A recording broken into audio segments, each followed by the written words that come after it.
time for some book reviews. Hello lovely people, welcome back to my channel. Don't forget to hit that subscribe button. Today's video is of course my August reading wrap up, and oh my gosh, I feel like I had a great month. I definitely delved into some new genres, I explored some new authors, I had a great reading month, yeah. So I read 7 physical books and I read 3 on my Kindle. And then I also started A Clash of Kings, which I felt like should have an honourable mention just because I have dedicated like evenings of my life to this book during this month. Like, I am slowly but surely getting through it, and I've decided that in each wrap up I'm gonna mention where I'm at with this book, because it's honestly such, like, this is gonna be such a task to get through for me. I'm loving every second, don't get me wrong, but it is like a 900-page book, so it's definitely taking me a hot minute. But yeah, I thought I'll keep updating you guys until I finish this absolute mammoth of a book. So I hope that you all had a great reading month. Please let me know what was your favourite books of this month. I would love to know so I can add them to my TBR. Let me know which ones flopped for you, if you have any ones that you're anticipating in the month of September. I would love to know all of those down in the comments. And without further ado, let's get into the reading wrap up. So this month I sadly didn't have any 5-star books, which I honestly feel like is a massive shock. Like, if you're not new to this channel, then that might be a shock, because I feel like every single month in my wrap-ups I have like at least 2 5-star reads, and this month I have none. I'm not sure why, I'm not sure what happened. Usually I'm a pretty high rater and I at least rate one book 5 stars, but clearly I've been a little bit stingy with the ratings this month. My average rating was definitely like a 4-star. That's kind of where most of the ratings sat this month. But yeah, that's like the average. Hopefully in September we'll get a few 5 stars, please.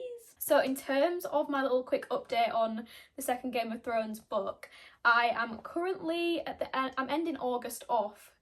So I started it in August and I'm ending the month with reading 132 pages. It doesn't sound a lot, but how I've been getting through this book is like on a night, after reading the actual books I'm reading for that week or whatever, I just dedicate like half an hour to an hour just to sit and read like a couple of chapters of this book, and that's how I'm managing to get through it without like getting overwhelmed, because it is such a massive story. It's a huge book, and so far that's been really fun for me. Like, I'm loving when it's like, oh, I'm just gonna sit down tonight and read a little cheeky chapter of the second Game of Thrones. So I am enjoying it, and this is where we're ending the month off with. Yeah, so we're getting there, but I am really enjoying it, and I feel like this potentially will end up being like a 5-star for me. It's just going to take me a hot minute to get through. All of these books are pretty much in reading vlogs, reading videos throughout the month, so if you want to see like my kind of opinions as I went along reading them, then be sure to check all of the other vlogs this month out, because you'll probably find these books within those. But I did start off the month by reading the Folk of the Air Trilogy. So in the Folk of the Air Trilogy we have The Cruel Prince, we have The Wicked King, and we finish off with The Queen of Nothing. These are all by Holly Black.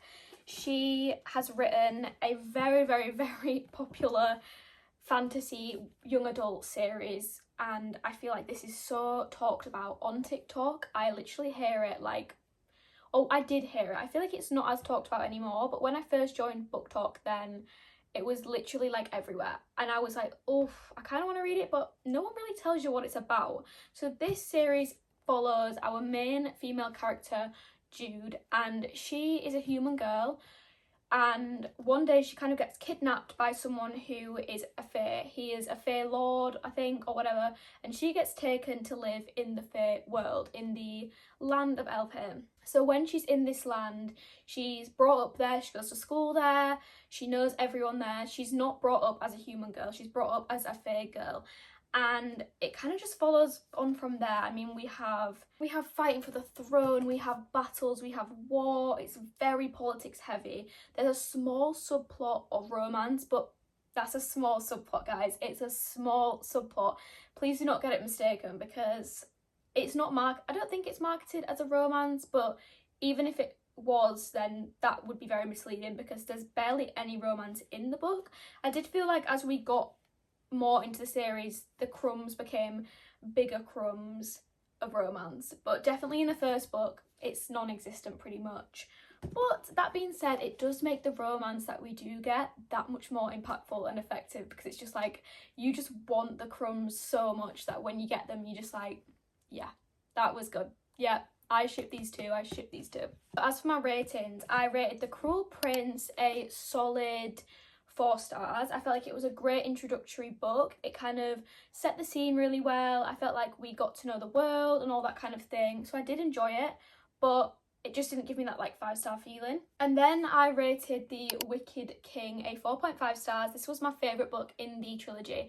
I felt like it was really well done. We kind of got a lot more plot. It felt like there was a lot more going on. I was a lot more invested, and I was kind of on the edge of my seat a lot of the time. I felt like there was a lot more like gasp worthy moments. So yeah, 4.5. And then the end book, Queen of Nothing, I rated a 4 stars. It was a good finale to the book, but I feel like obviously things kind of slowed down. It is like the shortest book in the series, I think, and yeah, I felt like it did its job. It was a good finale book, but 4 stars, solid. So would I recommend this trilogy? Yes, 100%. If you're looking for some like short fantasy books to get your teeth stuck into, then I would give these ones a go. But don't expect like a romantasy, because it's not going to give you that. And I do think at times the writing does read quite YA, so just be aware of that as well. Then I read Ali Hazelwood's newest release, which is Not in Love, and I rated this one a 4.5 stars. I thought it was so good. Like, anything that Ali Hazelwood writes, count me in. I'm gonna read it, because her writing style just, it does it for me every single time. So this one follows Rue, and she works for a company. It's the company that she loves her job there, she gets to pursue her passion. And then we have the male main character Eli, who comes in, and he and his company are trying to buy Rue's company. So they want to buy it, they want to own the company, and obviously she doesn't want that because her friend runs the company, she loves the company, and she's like, no thanks, please leave. However, the catch is that the night before she finds out about this and everything that's going to happen, she actually meets up with him from a dating app, and they meet up, they kind of have a long emotional chat together, because they never think they're going to see each other again. So they're just like, tell each other our secrets, get it off our chest, we're never going to see each other again, it's fine. And then the next day they obviously do, and they're like, oh, right. So then it obviously follows them trying to battle through. He's buying the company, she doesn't want him to, but then they also have this like undeniable attraction to each other. And I felt like it was done so well, because both of our characters have like a kind of, they have like their own personal issues going on within themselves, and these are like long, complex, lifelong issues that they've both had or are having. And not only are they working to be together or working through some kind of romance, they're also working on themselves. And I love that about Ali Hazelwood's writing style, because I feel like every single romance that she writes, it's not just a romance. The characters always have like a bit more depth, they're always a bit more complex. And yeah, these guys were working through their own things, and it's quite emotional, it's quite like deep, and it's nice to see them not only overcoming, you know, their own issues, but also they're helping each other and they're learning to adapt to each other's ways of life. And I like that they're adapting for each other. She does market this one as a more like spicy romance. She says that in the beginning, it's just how the characters kind of worked out and how they can deal with their issues through kind of like more of a spicy romance. And at first I read that and I thought, is this going to just be like all spice, no plot? Are we going to kind of sacrifice the nice romance element because it's just going to be like chapter after chapter of just spice? So I was a bit nervous going into it if it was just going to be that, and I was going to get a bit like, kind of boring. But actually it really helped the story, and it honestly didn't feel like that at all. It just felt like it was how these characters were dealing with it, and I still believed their romance, and I didn't think it was like lust over love. I definitely still believed that these characters cared for each other so deeply. So I really liked this one.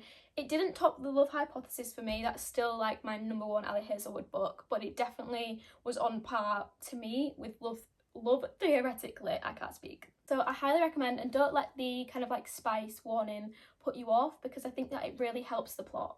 Then I read another romance. I've been kind of feeling like romance and thrillers at the moment. They're like my two genres that I've been leaning towards. So I read That Kind of Guy, and this is by Stephanie Archer. This is the first book in the Queen's Cove series, which I had never heard of, and then I walked into my, like, the works shop, and they had like every single book in this series on the shelf, and I was like, these covers are gorgeous. I was like, I need them. So I'd never heard of this series before. I've heard of the Vancouver Storm series, but never the Queen's Cove series, and so I picked this one up just to give it a go. It's quite short, as you can see. Each book in this series is going to follow a different brother, so it's about like brothers. It's small town. It's set, I think, like almost in like a coastal small town vibe. So this one follows Emmett, and he is kind of like a rich guy of the town. Everyone knows him, everyone likes him, and then he wants to run for mayor, but everyone, even though they like him, they're a bit like, we don't really know if we want you to be our mayor. Like, we don't really trust you for that job because you've never had like a long-term relationship. You're kind of a bit like of a player type of thing. So he's like, what can I do to erase this narrative that people have of me? And that's when we meet our female main character who really wants to open up a restaurant. Her manager is selling the restaurant, or the owner of the restaurant that she manages, she's selling the restaurant. So she's like, perfect, I'm going to buy it. And she tries to buy it, but the bank will not give her the loan. So marriage of convenience. Yeah, you already know. So these two make up a little alliance because he's going to co-sign the loan for her, and she's going to pretend to be his fiance or girlfriend, so that they both get something out of this arrangement and they can both fix their problems together. And it ends up being just like a really cute rom-com vibe. Like, this could be a rom-com film. It's very cutesy, very quite funny at times. I really like Stephanie Archer's writing style. This is the first book I've read from her, and I liked how she wrote each character. They was quite like witty. They had like little personality traits that made them them, and I loved it. I also think that this is great if you're looking for a new small town romance, because although it was set like on a coastal town, how I pictured it, there was like loads of trees everywhere, and there was quite a few like storms in this book, so it was quite cozy, and I definitely recommend it if you are looking for like a new small town romance. I rated this one at 3.75 stars because it wasn't like anything groundbreaking, but it was still a fun time. And I think that's just what it says on the tin, really. That's what you'd expect. Rom-com vibes. And yeah, loved it. The last two physical books that I read, I'll talk about before I get into the Kindle books. So we have House of Hollow by Crystal Sutherland. I recently did a video reading thrillers for a week, so I read 3 thrillers in that video. So if you want to like get the in-depth opinions on these books, go check that one out. But yeah, I read House of Hollow, and this does say on Goodreads that it is a thriller. However, I really wouldn't say it was like a thriller vibe at all. It didn't feel like that. It is young adult, and it basically follows 3 sisters who, when they were younger, they went missing, and no one really knows why or where they went or what happened to them, but they return a month later completely unscathed. There's nothing wrong with them. They're not malnourished. They're not like harmed in any way. They've just all got a little scar on their chests in the shape of a moon.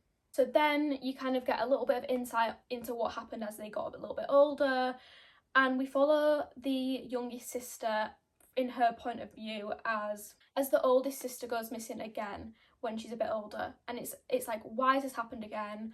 Who is doing this and why? And it's almost like a mystery of trying to get to the bottom of what is actually happening with these sisters, because they came back, although unharmed, they was not the same. Like, there was something was off, and they was all a bit odd. So yeah, to me it read like a really dark fairy tale. It was very gory, and a lot of the descriptiveness was just gross. It felt like just a mystery to me. It didn't feel like, oh, like, what's gonna happen next? Oh, like, I wasn't like, oh, no, I can't put this book down, I need to find out. It just felt like a mystery. It wasn't like a thriller. Like, I wasn't like thrilled. It was just more like, yeah, like, just trying to get to the bottom of this. It is short, so if you're looking for like a quick book, then definitely I do recommend this one. However, it wasn't my favourite, and I do think that it does read quite YA. Obviously it is YA, but if you're not in the mood for that, then maybe leave this one. It's definitely out of my comfort zone, and it's not what I expected in the slightest. Like, I did not expect what went down in this book. I was definitely, from the blurb on the back, I was kind of expecting more of like an actual thriller, and it just doesn't read like that to me. It all kind of felt a little bit random, and in my thriller video I did compare it to, not at any way at all in similarities to the plot, but it felt like when I read the book Bunny by Mona Award, I was so confused reading that book. I was like, what is going on and why? Like, I don't even understand right now. That level of confusion I felt for Bunny, I felt whilst reading House of Hollow. The plots are not the same at all, but just the level of confusion that I felt, yeah, they're the same. And to me, that just wasn't like the vibe. It just wasn't my favourite. This was a 3 stars, because it was still a fun time. Like, I did enjoy reading it. It just, I don't think this kind of book is for me. Yeah, it did feel very dark as well, but like in a YA way. I don't know if any of what I just said made sense. Like, give us nothing. I'm sorry, just imagine dark fairy tale. This is your book. And then the last physical book that I read was The House Across the Lake by Riley Sager. This is my first book by Riley Sager. I have literally never read a book by him before, which I feel is kind of crazy because he is like the romance? I don't think so. He is the thriller author of like the time. I feel like his books are everywhere. Everyone is reading them, and I needed to give one a go. This was the one that I heard the most about. It's like a psychological suspense type thriller. It follows our main character Casey, and she has gone to her lake house. On this lake there are 5 houses, and it's very nice big houses around the lake, very secluded, very quiet. And she's gone there because her husband recently passed away, and she just needs to mourn him. She's just not right. She just feels so miserable and fed up with her life, and she's also an actress, so on top of that, like, obviously feeling of grief and mourning, she's got the paparazzi following her everywhere, preying on her downfall to like make a mistake for the media. So she's got that weighing on her shoulders, so she's just like, I'm gonna go to my lake house, and I'm gonna mourn my husband here. And across the lake is like a massive, really modern house. Unlike all the other ones, you can really see into it. It's got like floor to ceiling windows, that kind of thing. You know the vibe. And she can see everything in this house. And two people have just bought the house recently, and they've obviously just moved in, so she needs to meet them, that kind of thing. And when she does meet them, they come across as like very glamorous people. The wife is a model, the husband is like a rich tech billionaire type guy. And they come across as like really put together, a really like glamorous, large in charge couple, that kind of thing. Like, she's like, whoa, wish I was them. However, as you can see in the house, she starts to notice some really questionable things going on, and she's like, this doesn't add up. This doesn't feel normal. So she starts to get like a really creepy, eerie feeling, and she's just like, I'm not happy with what's going on here. And then it just kind of follows on from there. So I don't want to say too much, obviously, because it is a thriller, and I feel like you should go in kind of blind, but that's just a very brief synopsis of like the start. And yeah, I did really enjoy it. I felt like it kept me on the edge of my seat the whole time, and I could really picture the lake. Like, I could picture this lake like I was there. It felt like a movie playing out in my head, and I really enjoy when authors can really put you in the scene. So yeah, I was having a great time, loads of plot twists. I was like, what? It was like late at night, and I was reading it, and I was like, what? I was shocked. And then it kind of took like, we was like going like here, and then it just took a sharp right that was left. It took like a sharp left turn, and I was like,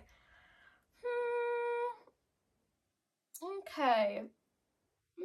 I just didn't realise it was going to be that kind of book. Like, we was going one direction, and then we can't really just go that direction because it doesn't really add up. It kind of made me feel like we lost all of the progress that we was building up, and it just made me feel like, this feels like a cop-out. This twist feels like a cop-out, and I was really confused. I was like, the silence is loud. If you know what I'm on about. But yeah, it just felt a bit like, it felt almost like the author didn't know what other twist to put in, and he just thought, there you go, another twist, we'll just go in that direction. Hey. And that's not to say that I didn't enjoy it, because I still did enjoy it and I liked how everything wrapped up, but just, yeah, it took me by surprise, and I guess that is a good thing. It's a thriller. Took me by surprise, didn't guess it, didn't guess the plot twist, or twists should I say, because there was quite a few. But yeah, I'm not sure. In the video that I just did, I rated it a 4.25 stars. I think we're just going to knock it down just a 4-star. That feels fair. Okay, now on to the books that I read on my trusty dusty Kindle. I read another thriller for that video, so we'll just talk about that one first. So I read One by One by Frida McFadden. I love Frida McFadden's books. Like, she always gets me. They're just so bingeable. Like, I feel like you can sit down in one day and binge a Frida McFadden book, no problems. So One by One follows a group of 6 people, 3 couples, who are on a really long road trip to a cabin because they all need like a little break, a little holiday. So they're in like a minivan driving to this place, and they go off-road, and it's very rocky, very like bumpy road, and they kind of get lost, and then the van breaks down. And when the van breaks down, they are kind of like, oh, maybe we should make our own way there. It's not too far. We'll just hike through the woods. Like, who even thinks that? You could not catch me hiking through these woods. Never would I do that. They just leave the van there and they just start to hike through the woods. And I mean, if you think about the name of the book, then you kind of guess what's gonna happen. But yeah, it was so like, I just was on the edge of my seat the whole time. Like, I didn't get bored once. I felt like we was thrown right into the story, and from there we just was like bam, bam, bam, bam. Everything was happening. There was so much drama. I didn't guess the plot twist at all, and I had a really fun time reading it. I think if you love quick, easy, bingeable thrillers, give this one a go. If you've read Frida McFadden before, you know how easy to read her thrillers are. So if you've not read this one, I highly recommend it because it gave off really spooky, October-y vibes, and I was entertained the whole way through, and I think that's just the main thing with a thriller. I did actually forget as well, but I did read another thriller book at the beginning of the month, which was His and Hers by Alice Feeney. I have never read a book by Alice Feeney before, but I have heard great things about her writing, so I decided to give it a go. I can't remember why. I think it was because I just saw it on Prime Reading, which, if you didn't know, if you do have Amazon Prime, you can get like a handful of free books whenever they add them on. They add like new ones on every so often, and this one was on there and I was like, might as well. So with this one, I feel like I can't give away too much because it's quite an unreliable narrative. So I won't say too much, but it does obviously follow a husband and a wife, and yeah, I honestly don't even know where to start with explaining this book. I think it would be best to just go in blind, but we do follow a murder. It's almost like a murder mystery, whodunit type of thing. There's so many twists, so many turns. It felt like we was uncovering so much drama, so much like unknown info. I wouldn't have guessed anything, I don't think. I definitely gave it a go. I don't think I was right in the end. I can't really remember, honestly, which that's not on the book. That's just because August was a long month and this was like on August 1st. But I do remember rating it a 4-star. It was fun, it was a good time, and yeah, I had a great time reading it. I feel like her writing was very like psychological thriller vibes. It felt a bit like Gone Girl vibes, and I really wanted to check out more of her writing because I enjoyed it, and I liked kind of how it was a bit more of an unreliable narrator situation. And the final book that I read this month on my Kindle was The Hunted Heir by Holly Renee. This is the book after The Veiled Kingdom, and it's like a newish series that she's bringing out. I'm not sure when the next one releases, but this one was the second book. I rated The Veiled Kingdom a solid 4.5 stars. I felt like it was so fun, so good, so angsty. I love the romantasy element. It is a romantasy series, and the series basically follows a princess who escapes the palace. She hates it there. She needs to escape, so she's living homeless on the streets, and then one day the male main character captures her, and he is part of the rebellion. He's like in the rebellion. the rebel gang. He's in the rebel, you know what I'm trying to say. And he captures her and he's basically like, right, you can either die or you can join our rebellion. And he doesn't know that she is the lost princess. He just thinks this is just a random girl off the street. And so she's kind of like, great, I am so stuck right now. What on earth is a girl meant to do? So she obviously joins the rebellion. She's trying to keep her identity on the down low because she doesn't want anyone to know about it, obviously. And she starts training with this rebellion and obviously it develops a little bit of a romance with the leader of the rebellion's son. So the guy who captured her, she starts the romance with him.